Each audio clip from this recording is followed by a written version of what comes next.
Last week, I took Steve out for a walk. I was feeling good, happy, felt like I could handle anything. So, I rode on his back, down the block, across the street, then across town. And it was nice and beautiful, and I could tell that he was enjoying himself.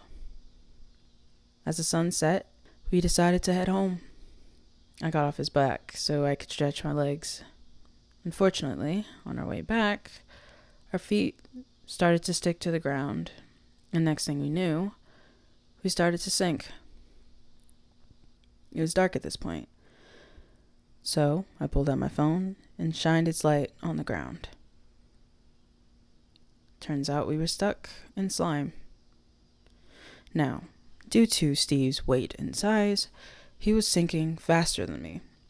So, like any good moose caretaker, I tried to pull him out. It was no use though, because as I was pulling him out, I was sinking more and more. Eventually, Steve was able to get out, but I was now stuck, with no way to help myself. Quickly, part of me made peace with my fate. I even chuckled to myself, as death by slime is fucking hilarious. I don't care what anyone says. I told Steve to go, to be free with his fellow deer. But he just stayed there, staring at me, going back to his basic nature.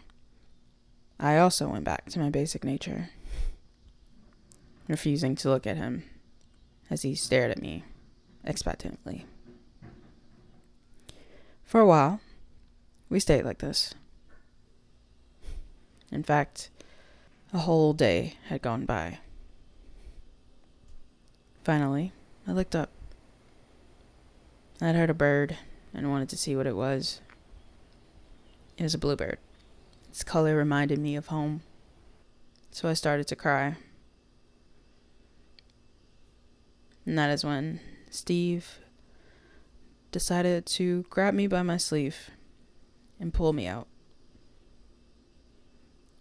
I collapsed on top of him and cried harder.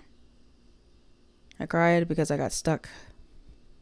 I cried because in crisis I went back to ignoring my pet. And I cried because I missed my mom. Now I'm laying on the floor, telling stories to make myself feel better.